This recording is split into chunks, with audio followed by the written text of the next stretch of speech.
Infiltrators, termites, bulldozer justice? The political rhetoric and news images coming out of India are beyond disturbing, and media outlets there are a big part of the problem.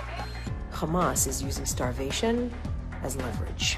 Israeli propaganda tries to fight off a belated rising tide of global criticism, a tsunami of disapproval over the war crimes being inflicted on starving Palestinians. And journalism in America, repeatedly taken to court by the White House. How much damage is Donald Trump doing to freedom of the press?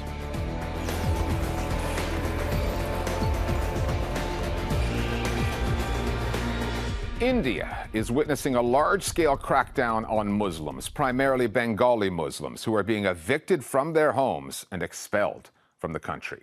It is an alarming development that has its roots in what seemed to be a simple bureaucratic exercise 6 years ago, the updating of India's National Register of Citizens, the NRC. For many, despite being born and raised in India, despite being Indian citizens, their names are missing from that list. The outcome? Mass deportations into neighboring Bangladesh. Anyone who has been tracking Indian politics could have seen this coming. For more than a decade now, Prime Minister Narendra Modi's BJP government has systematically dehumanized Muslims, especially those of Bengali ethnicity. They have been branded infiltrators. That kind of messaging gets amplified on countless Indian news outlets by journalists all too willing to cast a minority group as a threat to the Hindu majority. However, the deportations are just one byproduct of a larger BJP political project, one that often abandons due legal process, weaponizes citizenship, and has Muslims asking themselves, is there a place for them in India in 2025? Having spent more than 10 years under the rule of Prime Minister Narendra Modi and his party, the BJP, Indian Muslims have repeatedly been othered, treated as some kind of enemy within. The current crackdown in the northeastern state of Assam, the forced deportation of Bengali Muslims there, Indian citizens, to neighboring Bangladesh, is just the latest manifestation of that. And with the effects of the crackdown spreading well beyond Assam, Muslims all over India have good reason to panic, to lie low, to watch their words. If a person speaks Bengali, if he is of Muslim faith, he's picked up and he's asked to prove his or her citizenship. So this poor working class person has to prove to a policeman that he is Indian. And the policemen very often, they carry prejudices of their own. And so we've seen a number of bona fide Indians being dumped into Bangladesh. People producing, absolutely horrific videos, and the result is migrant workers in cities like Delhi, like Bombay, in states like Gujarat, Orissa, have fled back. It was very often ordinary citizens who are calling the cops and saying, I saw a fruit vendor down the street speaking Bengali, and I think he's a Bangladeshi immigrant. And the cops come and they take him away. And the assumption was that all immigrants are illegal immigrants, right?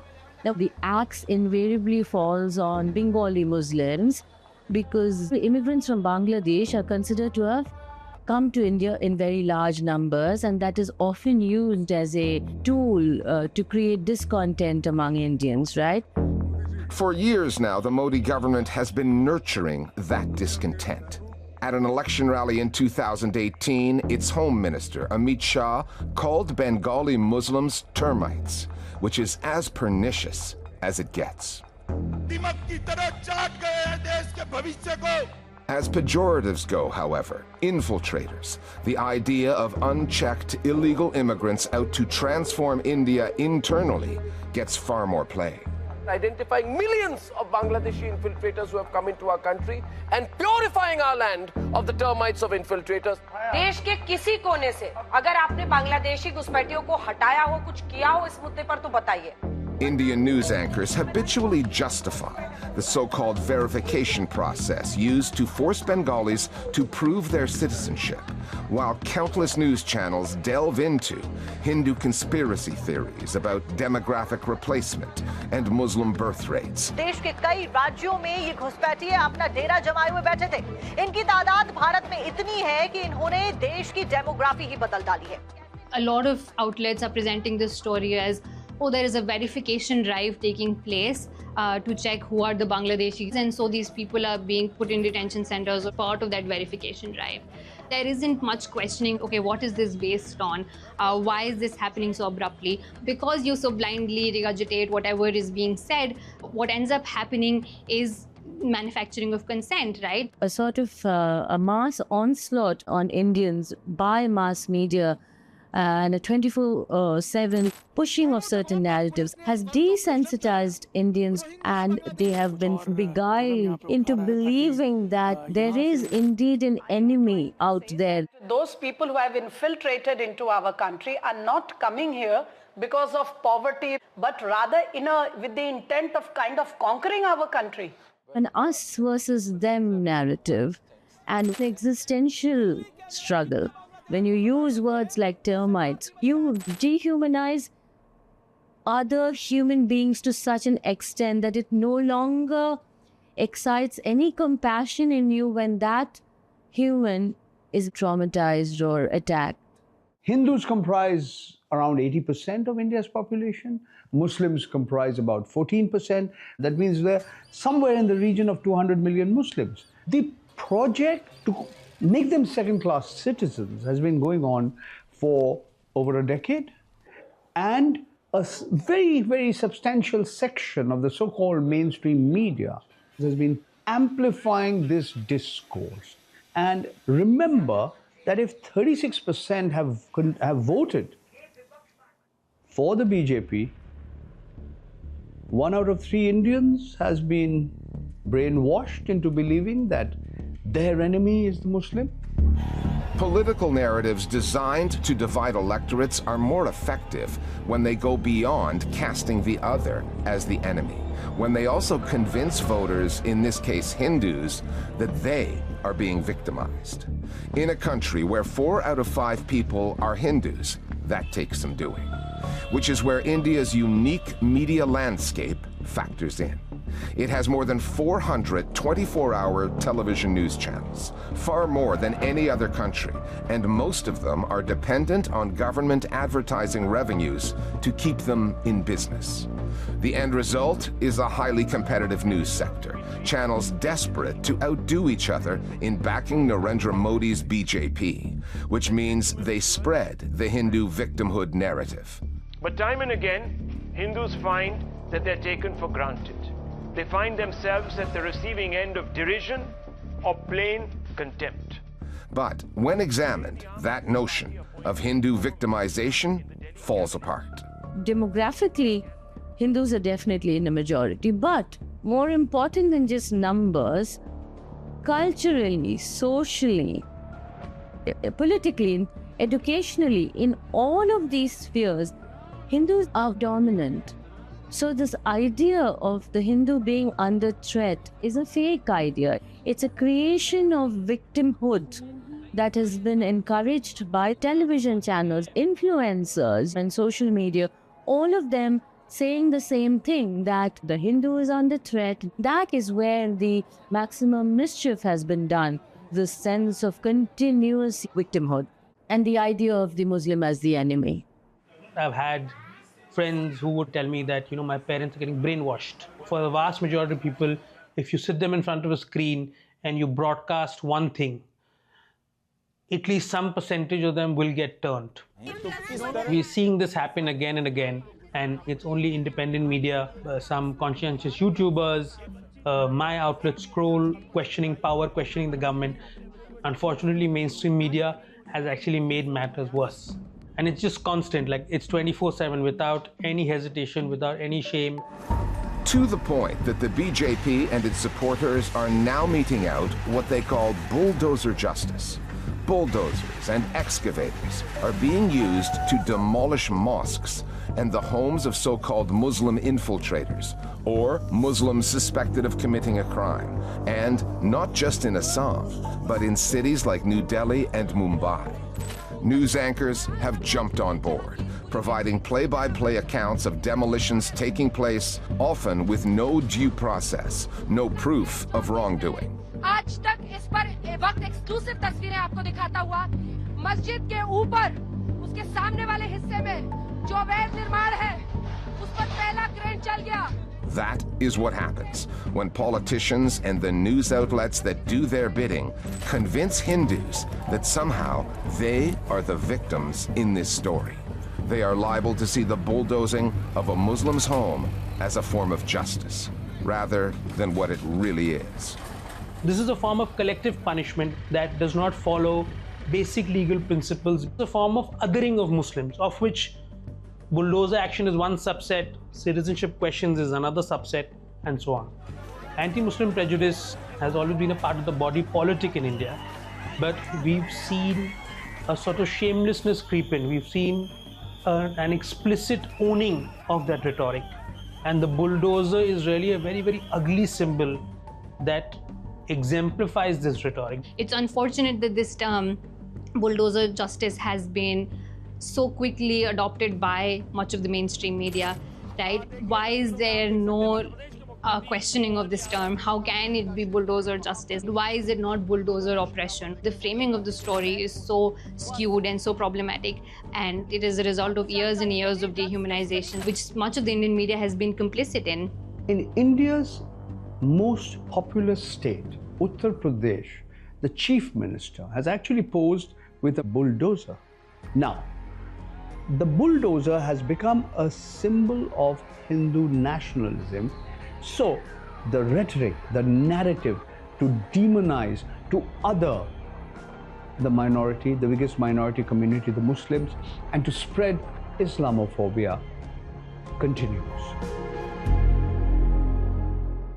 The images streaming out of Gaza of starving children, women and men have provoked a global narrative shift that even the Netanyahu government cannot brush off. So it has launched a campaign to push back.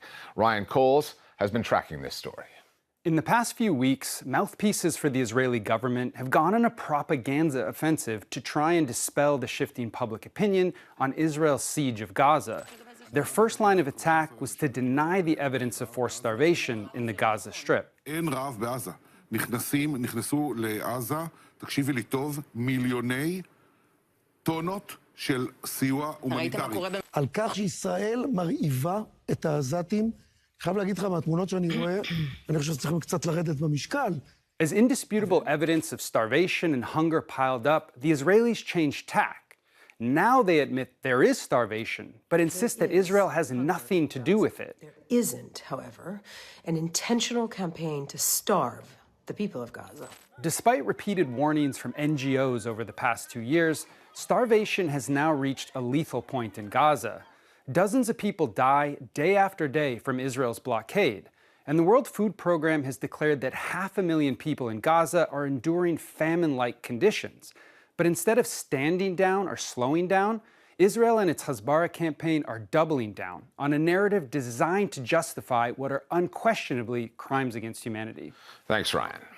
In the U.S., CBS News is under scrutiny after its parent company, Paramount Global, settled a multi-million-dollar lawsuit with Donald Trump, with names from the annals like Edward R. Murrow, Walter Cronkite, and news programs like 60 Minutes.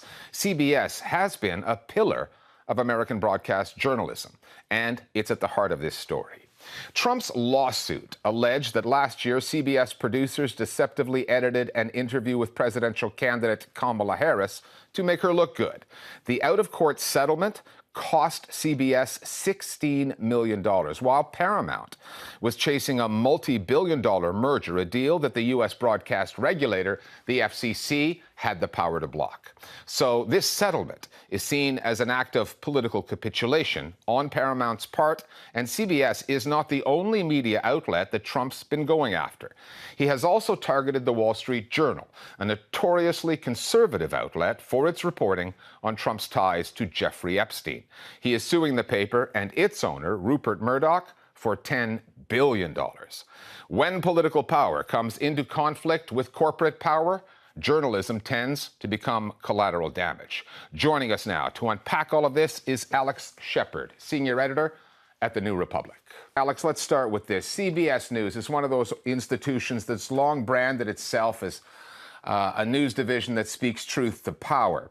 But what's really happening behind the scenes there right now? What kind of pressure do you think CBS is facing right now, both from the Trump administration and under its own corporate masters? The pressure that they're facing is, I think, an unprecedented assault on news organizations' ability to do their job, to sort of placate an administration that is increasingly hostile to them, and to ensure this $8.4 billion merger that will give Larry Ellison, a key ally of Donald Trump, enormous power over the institution. The institution is just being gutted wholesale, and you're seeing it across divisions, but I think especially at CBS News. Just how politicized has the FCC, the Federal Communications Commission, become in Trump's second term? Are we witnessing something completely different here, a new era of media regulation in the U.S. where federal agencies will be used this way to potentially punish dissent? If you look back at Trump's first term, there was a lot of talk about the pressure that news organizations were under. But I think the story of that term was one in which those organizations bent but didn't break under that pressure. It was really just him tweeting nonsense in the middle of the night, trying to pressure these organizations. But now he's really using every bit of the federal government that he can to pressure these kinds of changes. So the FCC is a three-person board. There are 2 Republican appointees and 1 Democratic appointee. And what they're doing is essentially ensuring that the administration has what is in effect boots on the ground in CBS. They're forcing the news division to end all diversity, equity, and inclusion programs. And I think most troublingly, they're also pushing for a quote unquote ombudsman, which is, I think, a familiar role for many news organizations. But what they really want is a bias moderator, somebody who can sort of give the administration's opinion on various news stories to effectively ensure that there's none of the critical coverage that you've seen of this president and this administration on news programs like 60 Minutes. Let's talk about the Jeffrey Epstein story for a minute, because this story is clearly getting to Donald Trump. And also the Wall Street Journal angle, because that paper has really run hard with this. What does the Journal's aggressive coverage say about fractures between Trump and Rupert Murdoch, who most of the time are on the same side of things? They've had a rocky relationship, but it's solidified at various points because Murdoch knows that he needs to make Trump's voters happy, to ensure that the sort of golden goose of his empire, Fox News, continues to print money as it has for many years now. But at the Wall Street Journal, I think there's a little more freedom for maneuver. And that institution is one of the big kind of pro-free market, pro-free trade organizations in this country. And they've been very critical of the administration's economic moves, most notably his sort of tariff regime. But you're also seeing, I think, it's unheralded in a lot of ways, news division really outflank a lot of other entities like the New York Times and CNN on this story. They pursued it doggedly. And I think it is a very, very damaging story for the president, not necessarily because we have any evidence of significant malfeasance at this point, but because the story that he's always sold, both to his voters and to swing voters, is that he's a different sort of politician, that everyone else in the government is corrupt and they're compromised in some way, and that you may not like his pugilistic and crass approach to politics, but it does sort of get results, and the results are weeding out this kind of corruption and self-dealing. Now, I mean, if you look at what Trump does, it's obviously a ridiculous argument, but it does have a lot of truck with these supporters. And what we're seeing now is, I think for the first time, a significant gap between Trump's own assessment of a story. I know it's a hoax. It's started by Democrats. It's fake news. It's being invented by his enemies, whether they be James Comey or folks at the Wall Street Journal, and his voters who are saying, hold on a second, this story seems pretty damning and we want more information. 80% of Republicans want the Epstein files released, and Trump is going against them right now. And you just haven't seen a situation in his 10-year political career where there's this much tension between the president and his base. Now, we've seen Trump before use lawsuits. There's the CBS case we mentioned, the ABC News case from the election campaign, but he doesn't always follow through with the threat, right? So how exposed do you think News Corp really is at this moment? And what does it say about Trump that he feels the need to take Murdoch on in this way at this time? Trump has wielded lawsuits throughout his career, this long predating his presidential career, to try to bully and intimidate rivals and opponents into getting in line. And so this is no different. But I think there are a couple key differences here. So the CBS lawsuit that we talked about earlier, that was a very, very opportunistically timed because of this merger. So David Ellison and the folks at CBS realized that they wanted to get this merger through. They were going to have to settle this completely frivolous and ridiculous lawsuit, which is exactly what they did. The merger is going ahead. That's how it works. And with this story with the Wall Street Journal, Trump is suing in part because he thinks it, is a declaration of innocence, which is ridiculous. I think the story itself it speaks for itself. It's very, very well done journalistically. But the idea here is to try to bully the Journal off the case because of that a high number. This is a $10 billion lawsuit. And so, I think that the goal for Trump here is to get some sort of settlement, or at least to create a kind of chilling effect within the Journal newsroom. We have not seen any evidence of that. They seem to be continuing to pursue this story. Now, the question here, which is the kind of the game theory at play, is, well, what does Murdoch ultimately do here? Because what we have seen move him in the past are threats to his key business, which is Fox News. So the lawsuit itself may not be the threat. I think the one question for Trump, and it's a card that he hasn't played yet, is if he can go after Fox News, which has covered the Epstein story much less than other mainstream outlets. If he can go after them, then you might see some movement towards settlement here. But this is not a lawsuit that is friendly to Trump, even though he's the person that filed it. Because when you go through lawsuits in this country, you have to do discovery, and discovery here would focus pretty heavily on Donald Trump's 20-year seemingly close friendship with Jeffrey Epstein, the most notorious alleged pedophile and sex trafficker of the 21st century in this country.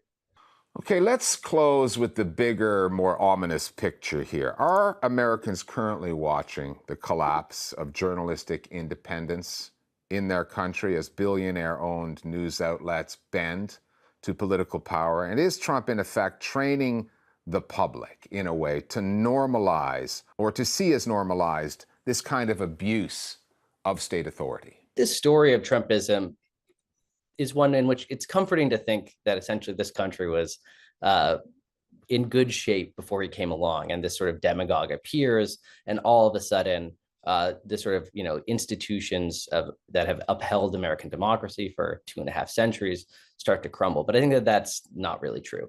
I think what you have seen is instead a country with institutions that had been rotting to the point of near collapse for many years. You look at the situation in Congress, for instance, particularly since the Republican Revolution in 1994. You look at the judicial system, right, with a court system that has essentially given a green light to open corruption over the last 20 years. And again, a media institution that is increasingly controlled by either individual billionaires or by massive corporations. And Trump sort of came along and noticed that this infrastructure was all rotting, and I think started to apply pressure to it. And what you've seen is that start to crumble. And I think one of the really troubling things here is, if you look at an organization like CBS, again, this is the home of Walter Cronkite, right? It's, in terms of broadcast media, the gold standard of American television. And it is now essentially remaking itself in the president's image. And the other issue here is that, there's not a robust independent media in this country. The media has been under, both economic, political, and cultural assault for the last 2 decades. And, it's at a point of near collapse right now. The story of the first Trump administration was one that was pretty good for a lot of independent media and mainstream media too, that they faced pressure from a demagogic president and succeeded, and they built audience from it. And people respected the media's ability to hold the president accountable. And what we're seeing, I think, is the opposite. It's a sort of it feels almost like a death knell, but it's not with a bang but a whimper for a lot of these institutions. We're going to leave it there. Alex Shepard of the New Republic, thank you so much for speaking with us here at the Listening Post today. Thank you.